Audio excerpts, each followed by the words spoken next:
Rhea Voss knew the city was alive, not in the way poets or dreamers imagined, but in a way that was raw, festering and malignant, an organism that had long since learned to feed on itself. Driftfall breathed through its arteries of flickering neon, exhaled smog through its 10,000 vents, and pulsed with an electric rhythm that never stopped. Beneath the veneer of the corporate skyline, where the triumvirate's towers stabbed into the bruised heavens, the lower layers of the city festered. It was here, in the slums of Sector 9, that the boundaries between man, machine, and monstrosity blurred into something grotesquely new. She stepped out of the auto-rickshaw, her boots splashing into a shallow puddle laced with oil and synthetic runoff. The smell hit her instantly, burning plastic, rusted metal, the acidic bite of ozone from overloaded power grids. Above her, hollow billboards flickered erratically, selling cybernetic implants, neural enhancement packages, and black market stim mods with the same enthusiasm as a street vendor hawking cheap soy noodles. Augment your mind. Evolve your flesh. Ascend beyond humanity. The slogans burned into her retinas before dissolving into the rain. Her trench coat was heavy, lined with surveillance dampeners and a discreet neural recorder embedded just beneath her left temple. It pulsed softly and syncing with her nervous system, recording everything her senses absorbed.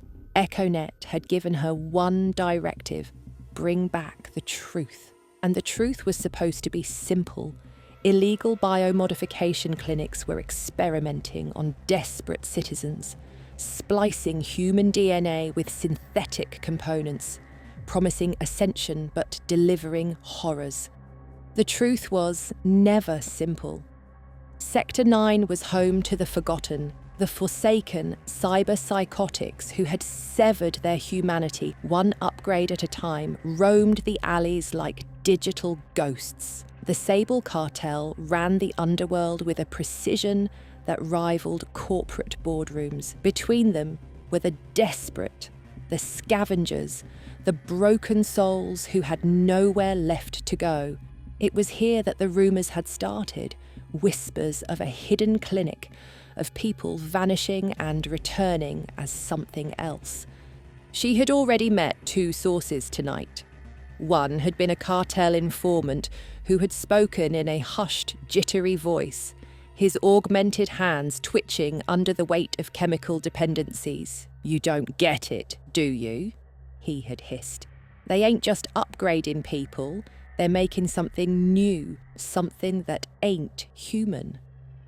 The second had been less forthcoming, mostly because he had been lying on a medical slab, half his body ripped open, bioluminescent veins pulsing in unnatural patterns.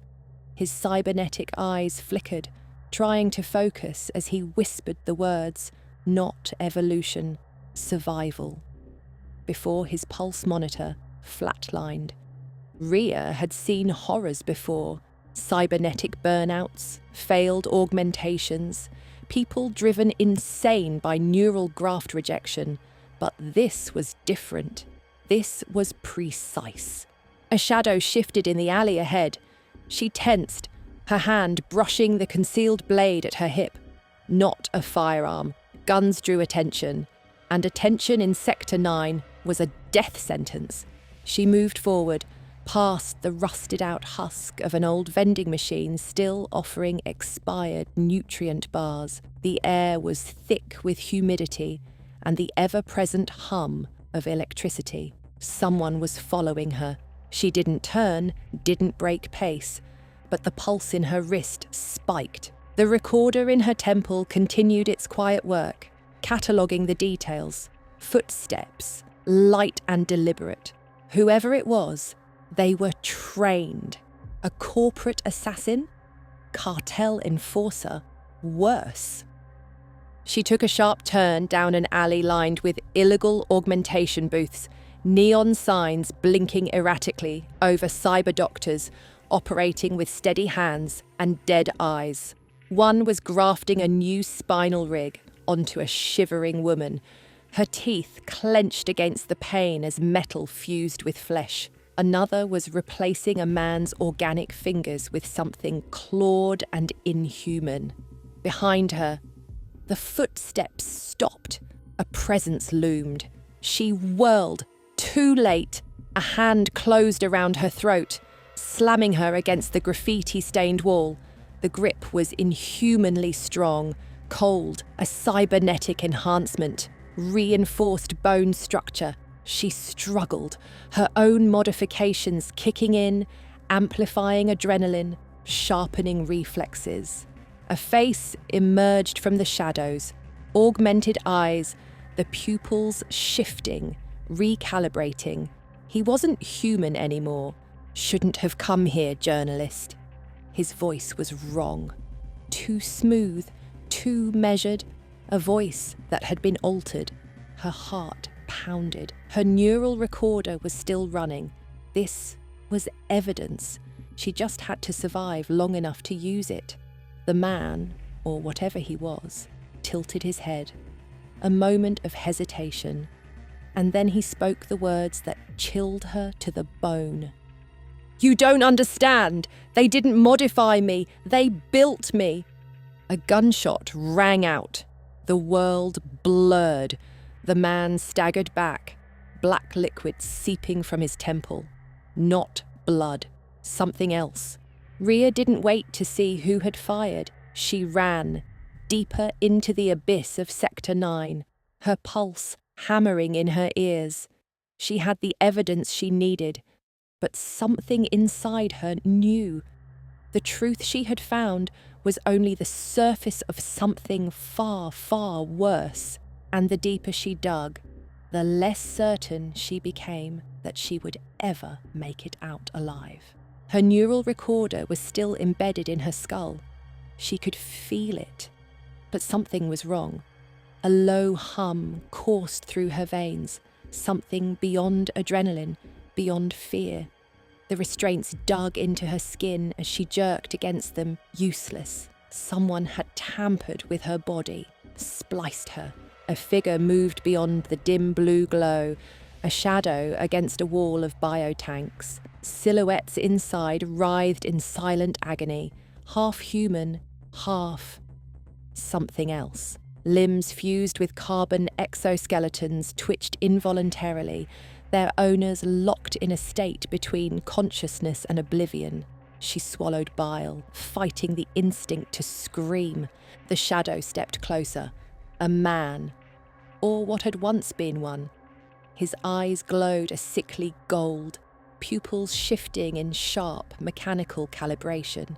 A voice smoothed by synthetic augmentation slithered through the air. "You're awake." Rhea's breath hitched. She knew that voice. Dr. Malik Orin, the ghost behind the rumours, the mind that turned flesh into data. His face flickered between the organic and the digital, neural implants interfacing with something unseen. His presence a construct of reality and machine. "I should have known you'd come," he mused, tilting his head like an AI processing divergent possibilities. EchoNet's favourite little insurgent. So predictable. Her jaw clenched. "What the hell did you do to me?" His lips curled into something almost amused. He gestured toward the dim glow reflecting off her skin. "You're alive. That's more than I can say for most." Rhea followed his gaze. Her stomach lurched. Faint bioluminescent veins pulsed beneath her skin, shifting in unnatural patterns. Not just augmentation, this was deeper. A rush of panic surged through her. She forced her voice steady. "I'm not your goddamn experiment." Dr. Orin exhaled, the sound more mechanical than human. Not an experiment, a blueprint. Her mind reeled. Blueprint. The word twisted inside her, clawing at every rational part of her brain. She wasn't just a subject. She was the prototype. Something thumped. The biotanks shuddered. The air grew thick with pressure, the hum of machines deepening into something ominous. Something was waking up. Orin glanced over his shoulder, eyes flickering with unreadable code. "We don't have much time." "Time for what?" An alarm blared, deep, pulsing, a corporate security signature. Someone was coming. Orin moved fast, reaching for her restraints. She flinched, instinct kicking in, but he held up a hand. "I need you alive." A sick laugh clawed out of her throat. "Yeah, you should have thought of that before you played God." The locks on her restraints hissed open.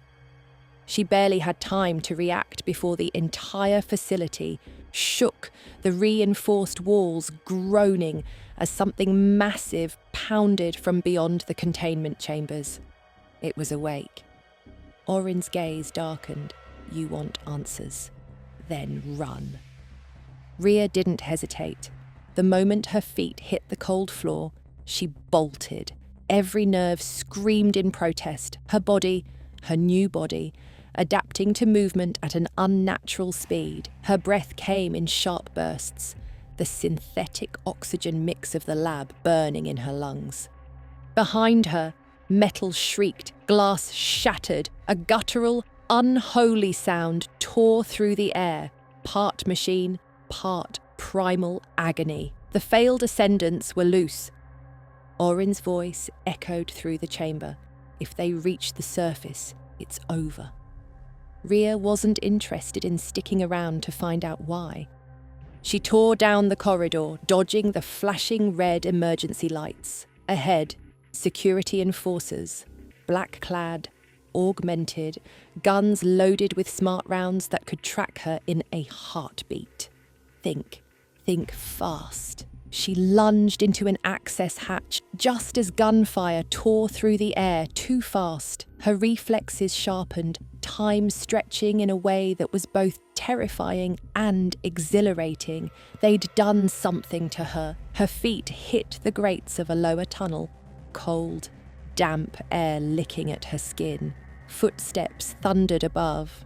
No time to process, no time to think, just run. Rhea's breath hitched, sharp and ragged, her lungs screaming for air as she sprinted through the labyrinthine corridors of the underground complex. The dim emergency lights flickered in erratic pulses, casting jagged shadows that danced like predators in the periphery of her vision. She wasn't alone down here.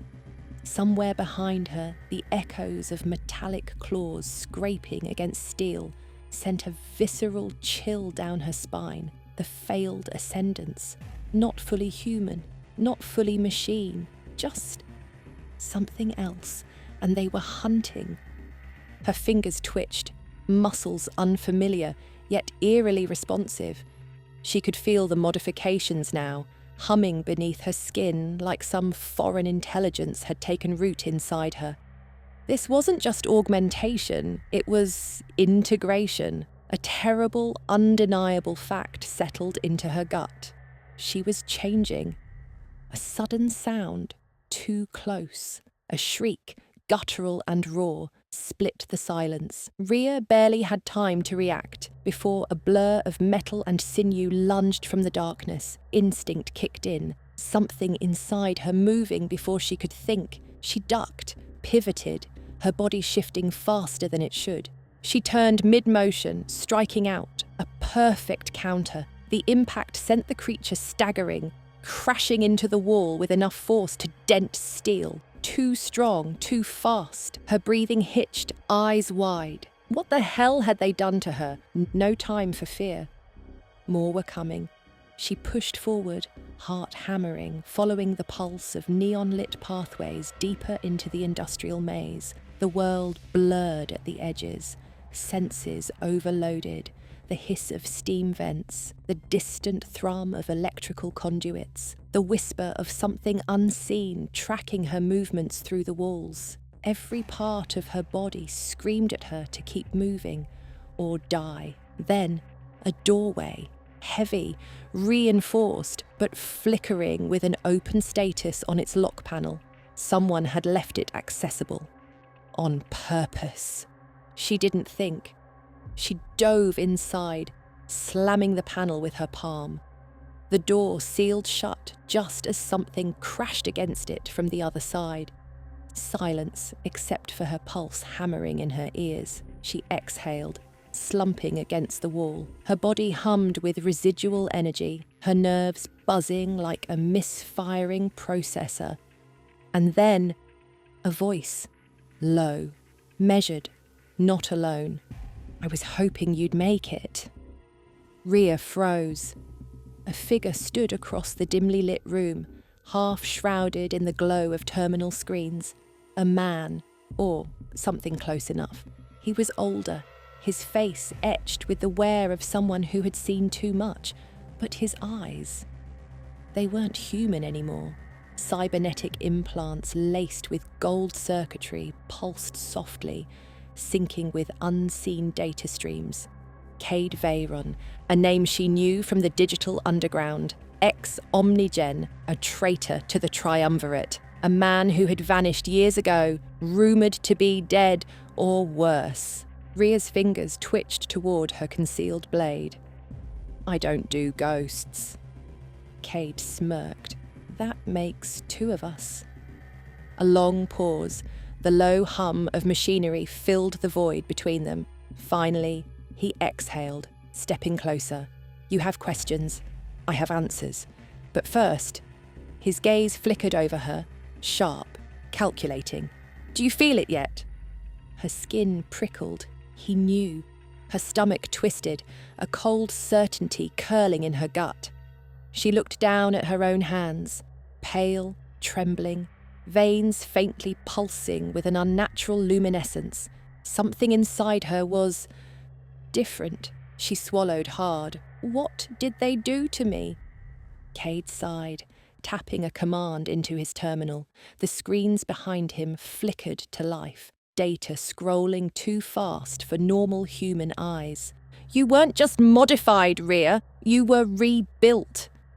The words hit her like a bullet. He turned the screen toward her. Genetic readouts, neural mapping overlays, digital logs with her name burned into every line. They didn't just enhance you. You're a prototype, the first functional model of the next species, the next step beyond humanity. Her pulse spiked. That's not possible. A cold wave of realization. She had moved too fast, reacted before thinking, felt stronger. Her stomach twisted. No, this wasn't happening. She was still Rhea. She was still herself. She took a step back, shaking her head. I didn't agree to this. I didn't... Doesn't matter. Cade's voice was sharp now. OmniGen made sure you'd never have a choice. She clenched her fists. Bastards. Cade watched her, unreadable. Then, after a long silence, he tapped another command. The screen changed. A new file appeared, encrypted, labelled only with one line of text. This was never about evolution. This was about survival. A breath, cold, shaky. Rhea stared at the screen, something inside her unravelling. What the hell does that mean? Cade exhaled, eyes dark. It means you were never the first. The air was thick with smoke and neon haze, the acrid tang of burning circuits clawing at Rhea's throat as she tore through the underground transit tunnel. The roar of explosions shook the ground beneath her feet, sending cascades of dust and broken concrete from the ceiling. They were close. Her muscles burned, lungs aching with every breath, but she kept running. Because stopping meant dying. The city had turned into a battleground. OmniGen had sent its enforcers. The Nexus grid had marked her as a rogue entity, flagged her DNA, her neural ID, her very existence. To them, she wasn't a person anymore. She was a threat, a prototype gone wrong. Another explosion, closer this time. The tunnel collapsed behind her in a screech of twisted metal and pulverized stone. Too close. Rhea threw herself forward, rolling as a shockwave sent her sprawling. Her cybernetically enhanced reflexes saved her. She landed, twisted, and came up ready to fight. Enforcers, 5 of them, tactical armor gleaming under the pulsing red light of emergency strobes, their faces hidden behind reflective visors, cybernetic augmentations embedded into their limbs, corporate-made killers. One of them stepped forward, weapon locked onto her skull. Target acquired. Her heart slammed against her ribs. No way out. But something shifted inside her, a pulse, deep, primal, ancient. The integration was complete. She moved before they could fire, a blur of motion, her body reacting like it had been waiting for this exact moment. She twisted, ducked under the first shot, felt the air burn hot as an energy round grazed her shoulder. Too fast. She wasn't fighting them anymore. She was beyond them. She grabbed the nearest enforcer, metallic fingers crushing synthetic bone. He screamed, the sound modulated through his helmet, before she wrenched his arm from its socket. The others reacted too slow. She was already inside their formation. A strike to the throat, augmented larynx shattered, a rip through the spinal column. One collapsed like a puppet with its strings cut. Gunfire tore through the space where she had been seconds ago. She pivoted, flipped up the rifle of a falling enforcer, and fired. Twice. The last 2 dropped, smoke rising from their visors. The silence after was deafening. Her breath came fast, her pulse a hammering drumbeat. The bodies at her feet. The way she had moved. Not human. She clenched her fists. No time to break. No time to question. A voice crackled through her comm implant. Cade. Rhea! You still breathing? She exhaled hard. Not sure. A short laugh from the other end, but no humour in it. We're inside OmniGen's mainframe. The truth is buried deep, but we found it, and you're not going to like it. Static, then a file transfer request. She hesitated. Her fingers trembled as she accepted. Data flooded her neural HUD. Documents, surveillance logs, encrypted memos labelled Ascension Initiative. Then she saw it. Her name. She clicked. The screen glowed in the dark. Project ECH01, first viable prototype.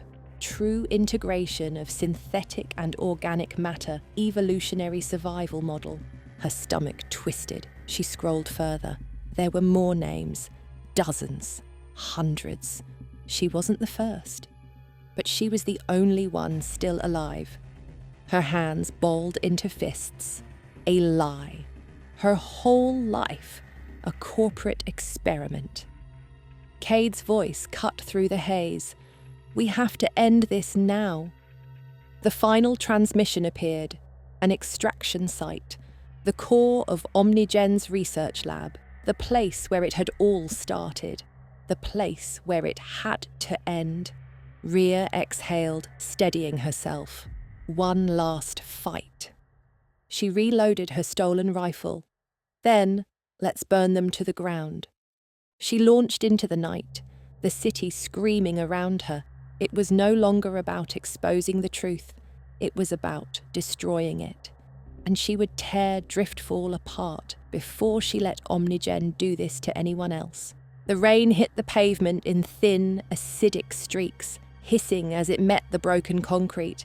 Neon light pooled in the gutter, distorted in the rippling water, colours bleeding together, red, blue, green, fading to nothing. The city was still standing, barely. She stopped in front of a shattered storefront. The glass had been blown out, a half-fried holo display flickering above the entrance, a distorted newsfeed looped in silent bursts, glitching every few seconds. The world knew now. OmniGen was compromised, their sins broadcasted, their research leaked into the Nexus grid, and yet nothing had changed. The city still thrived, the triumvirate still ruled, the neon still burned through the smog-choked air, like nothing had happened. She stared at her reflection in the broken window. The person staring back wasn't her. The golden circuitry still pulsed beneath her skin, slow and rhythmic like a second heartbeat. Her veins were no longer her own. She raised a hand, fingers that felt too precise, too calibrated. The face looking back was Rhea Voss, but not entirely. Something was missing. Something had been taken, or added. A presence shifted behind her. Not footsteps, just awareness. You should have left when you had the chance. She didn't turn. Didn't need to. The voice was familiar. Cade. I did leave, she murmured, but I'm still here. A short laugh, dry, bitter. That's the problem. She turned, finally meeting his gaze. His implants flickered, scanning her, feeding him data. She could almost hear the calculations happening behind his eyes, assessing, measuring what she had become. You're different. His voice was quieter now. The way you move, the way you breathe, like you're adjusting. Her jaw tightened. She didn't want to talk about it. Cade sighed, glancing at the ruins around them. They're calling it a revolution, he muttered, nodding toward a distant Nexus terminal. The screens were flooded with encrypted messages, public data leaks, the digital equivalent of a war zone. The world was unraveling in real time. Rhea exhaled slowly. It doesn't feel like one. He shook his head. It never does. They stood in silence, the city breathing around them. The weight of it all pressed down on her shoulders. The memories of OmniGen's labs, the things she had seen, the things she had done. Her hands clenched into fists. She should feel something, anger, relief, fear, anything. But all she felt was empty. Cade studied her, unreadable. What now? Rhea turned back to her reflection, stared into her own unfamiliar eyes. She thought of the files she had seen. Project Echo 1. The others before her. The ones who didn't survive. She thought of what OmniGen had said. Not evolution. Survival. Her breath slowed. Her mind felt too clear. For the first time since she had escaped that lab, she wondered if she had ever truly left at all. I don't know, she admitted finally, but I think I was never supposed to have a future. Cade frowned, the weight of her words sinking in. He stepped forward, voice softer. You do now. Did she? The city stretched before her, endless, unchanging. She could disappear here, melt into the neon abyss. No one would follow, no one would care. And yet, something in her pulsed, a hunger, a purpose she couldn't name, a blueprint without a destination. She turned to Cade. If I stay, they'll hunt me. A smirk. Then let them. Rhea exhaled, feeling the shift inside her. Final. Absolute. She was no longer running. She was no longer afraid. She was something new, and she was ready for whatever came next. Liked that, did you? You've seen a glimpse of the future. But do you dare dive deeper? Subscribe to Mr. Cyberpunk for more thrilling stories. The future isn't just coming, it's already here. Join us, hit like, and tell us what you think in the comments below. Let's uncover the future together before it's too late.